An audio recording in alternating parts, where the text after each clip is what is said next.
Bueno, vamos a explicar cómo se resuelve el simulacro de parcial de recuperatorio de Haskell.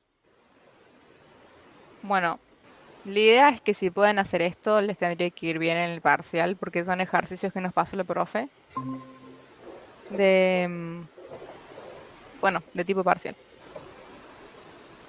Muestro el enunciado también. Teníamos esto, de hacer el juego de piedra, papel o tijera, y tenemos que definir el tipo forma que consta de los constructores sin parámetros piedra, papel y tijera.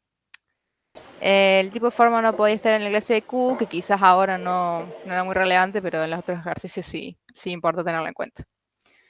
Teníamos que hacer la función le gana, que básicamente dice las reglas del juego, que son que piedra le gana a tijera, tijera le gana a papel y papel le gana a piedra.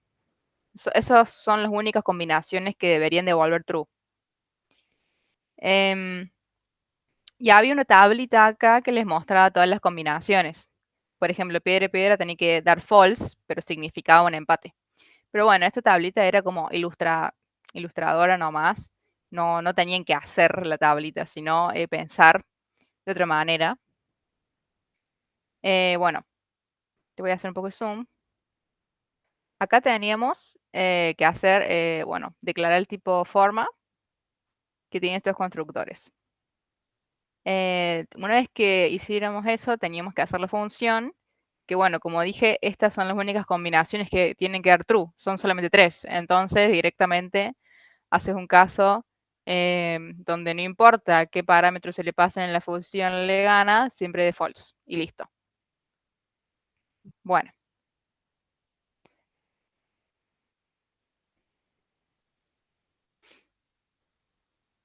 Ahora bien, el punto B te dice, dado dos jugadores, J1 y J2, de devolver el nombre del jugador ganador. El de J1 y el J2 según corresponda, usando el constructor just o nothing. O sea, es una función que toma dos jugadores y devuelve algo de tipo maybe. En este caso, un nombre. Y bueno, nos pedía definir el tipo nombre como un sinónimo del tipo string. Y también tenemos que definir el jugador que consta de un único constructor mano. Que toma dos parámetros, el primero del tipo nombre y el segundo del tipo forma. Ok. Acá tenemos el sinónimo de tipo nombre y ahora el tipo jugador, que bueno, tenés el constructor mano que básicamente te va a decir lo que jugó en esa mano del juego. Acá tenés el nombre y acá tenés, bueno, lo que hizo piedra, papel, tijera. Y tenemos acá estos dos jugadores que los expresamos como el constructor que los hace. Para poder hacer el pattern matching. ¿Por qué? Porque si no hiciéramos esto, o sea, si, no sé, por ejemplo, le llamáramos J1 y J2, como nos dice la consigna, no podríamos agarrar el nombre del jugador que ganó, por ejemplo. Entonces es importante siempre darse cuenta de la forma que te conviene expresar las cosas para poder hacer pattern matching. Acá tenemos el primer caso, es que F1, la forma que juega el jugador 1 le gane efectivamente a la forma que juega el jugador 2. En ese caso, simplemente devolvemos el nombre del jugador que ganó, en este caso el 1. Eso. Pues lo ponemos con just para devolverlo para respetar el tipo maybe. Después, en caso de que se dé al revés, digamos que el jugador 2 sea el que gane, devolvemos el nombre del jugador 2. Y también puede pasar que empaten. O que, no sé, todas las combinaciones de la tabla. Es decir, que no de true necesariamente esa jugada que hacen los dos jugadores. Entonces, este sería el caso otherwise, donde simplemente devolvemos nothing. Bueno, y acá tenemos, ahí borra la R, por eso se marca error.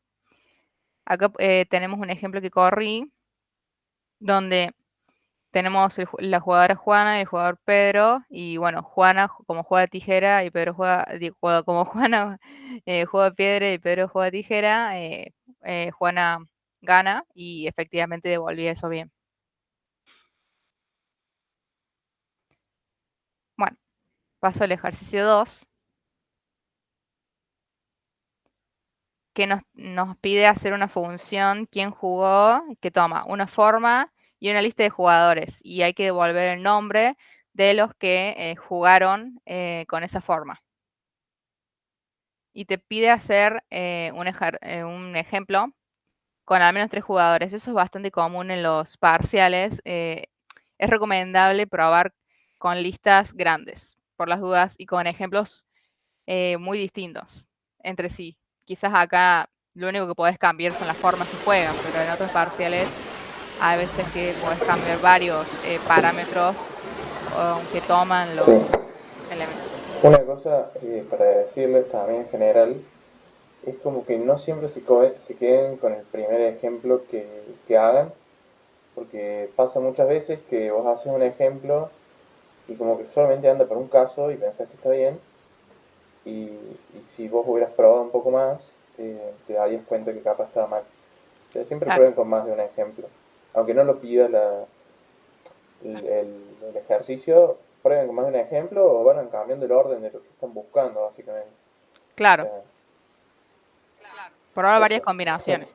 Sí, Porque con Benja hemos corregido varios parciales donde te da pena porque viste que probó justo con el ejemplo que anda y claro. no, Pasa mucho eso. sí, pasa bastante. Em, bueno, ¿cómo se hace esta función? De manera recursiva, vamos a ir llenando esta lista con nombres. En caso de que la lista sea vacía, bueno, no hay nadie que haya jugado la forma F, entonces queda vacía la lista con nombres. Y vos tenés después el caso recursivo donde em, tenemos, bueno, de nuevo, tenemos que expresar así la lista de jugadores para aprovechar el pattern matching que ofrece Haskell. Entonces tenemos esta lista, la común sería x dos puntitos xs, pero en este caso, como es una lista de jugadores, expresamos el primer elemento x como esto, mano y con el nombre n y con la forma f1. Quizás podría haber elegido otros nombres para que quede más bonito, pero no se me ocurrió. Bueno, en caso de que la forma, perdón, f y la forma f1 que juega el jugador que está primero en la lista sean iguales, tenemos que hacer algo. Esa es como la estructura. O sea, si son iguales, que ya vamos a explicar la función de misma forma, pero si son iguales, lo agrego el nombre del jugador que jugó la forma F1. Lo agrego a la lista de manera recursiva.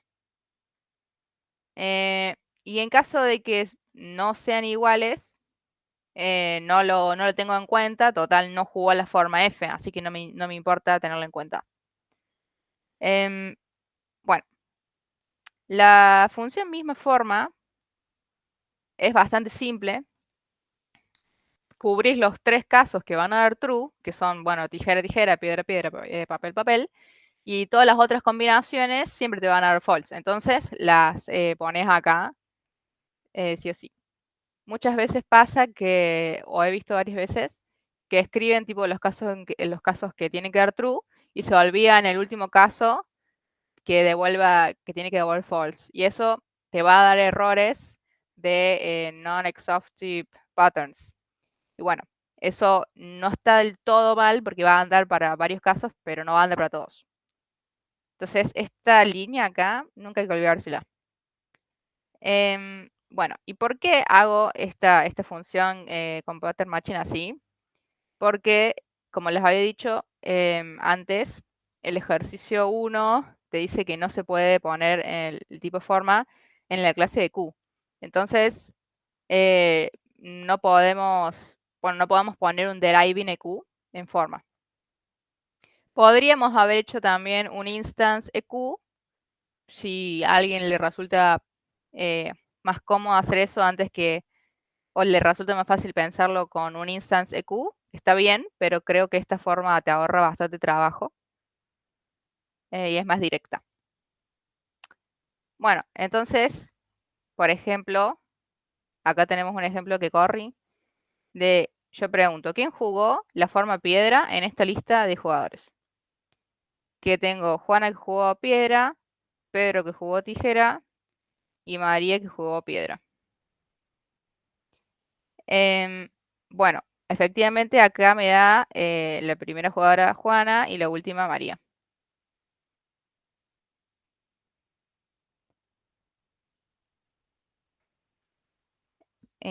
Bueno, eso,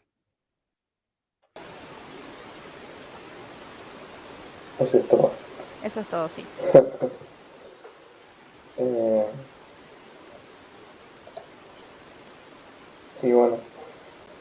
Suerte para los que estén viendo el video. Sí. Y bueno, creo que es verdad. Y cualquier otra cosa, si tienen alguna duda por el simulacro, si están viendo algo, qué sé yo, escriban por la aula virtual o por los mails. Eh, y bueno, eso, nada más. Nos vemos. Nos vemos. Chau, chau.